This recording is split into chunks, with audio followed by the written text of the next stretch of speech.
अस्सलाम वालेकुम एवरीवन, कैसे हैं आप सब लोग। उम्मीद करती हूँ कि आप सब लोग ठीक ठाक होंगे। तो आज मैं आपके लिए बहुत ही मज़ेदार सी आम पन्ने की रेसिपी लेके आई हूँ, जिसको आप कैरी का शरबत भी कह सकते हैं, जो बहुत ही मज़ेदार बनता है और गर्मियों में तो बहुत ही फ़ायदेमंद है। तो चलें ये मज़ेदार सी रेसिपी बनाना शुरू करते हैं। आम का मज़ेदार पन्ना बनाने के लिए मैंने हाफ़ केजी कैरियाँ ली थी, जिनको मैंने छील के उनको इस तरह से रफली चॉप कर लिया। एक पैन चूल्हे पे रखा है, इसके अंदर ये मैं कैरियाँ शामिल करूँगी।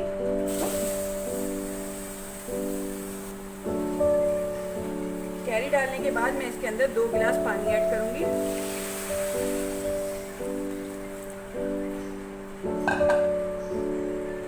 मिक्स कर देंगे इसको और इसको सॉफ्ट होने तक पकाएंगे, जब तक कि ये कैरियाँ सॉफ्ट नहीं हो जाती।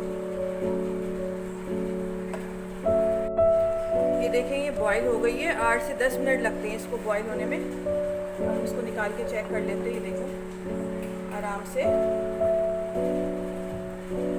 सॉफ्ट हो रही है।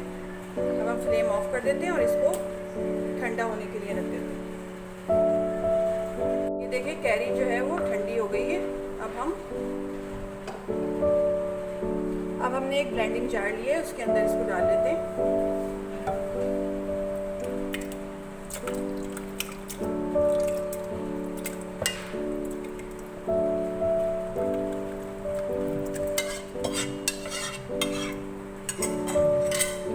कैरी को मैंने इस जग में डाल दिया। मैं इसके अंदर 1 कप चीनी शामिल करूंगी।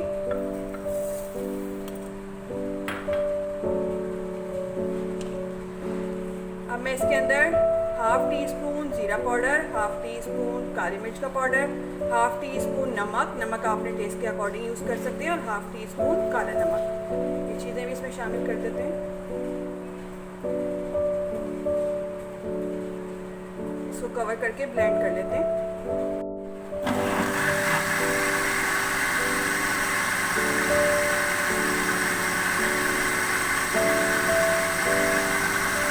ये देखिए मैंने इसको अच्छी तरह से ब्लेंड कर लिया है। अगर आप चाहें तो इसके अंदर थोड़ी सी अदरक भी शामिल कर सकते हैं।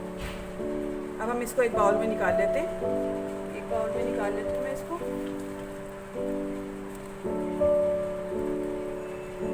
अब मैं इसके अंदर 2 गिलास पानी ऐड करूँगी। मिक्स कर लेंगे इसको।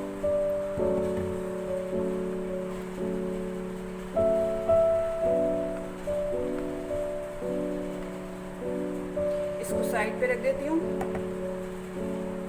अब इस ब्लेंडिंग जार में मैंने ये थोड़ा सा पुदीना लिया है, इसको ऐड करूँगी।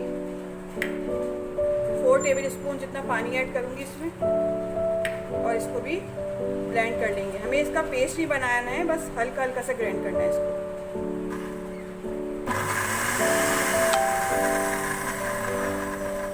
ये देखिए मैंने इसको पीस लिया है। बिल्कुल फाइन नहीं पीसा है, थोड़ा मोटा मोटा सा इसको पीसा है। अब हम इसको इसमें शामिल कर देते हैं आम पन्ना में। गर्मियों के लिए बहुत अच्छा ड्रिंक है ये। आप चाहें तो इसको कुछ दिनों के लिए बना के भी स्टोर कर सकते हैं। जब आपका दिल चाहे इसके अंदर ठंडा पानी मिक्स करें और इसको एंजॉय करें। चलिए अब इनको ग्लासेस में सर्व कर लेते हैं।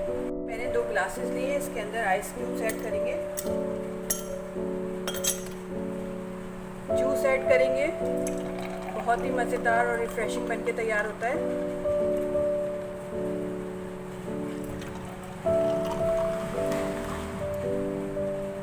बहुत ही मज़ेदार और रिफ्रेशिंग आम पन्ना बनकर तैयार हो गया है। आप इसको कैरी का जूस भी कह सकते हैं। बहुत ही मज़ेदार बनता है। आप लोग ज़रूर ट्राई करिएगा और मुझे कमेंट्स में बताइएगा कि आपको मेरी रेसिपी कैसी लगी। रेसिपी अच्छी लगे तो लाइक करें, शेयर करें और अपनी दुआओं में मुझे याद रखें। नेक्स्ट वीडियो तक के लिए दीजिए इजाज़त। अल्लाह हाफ़िज़।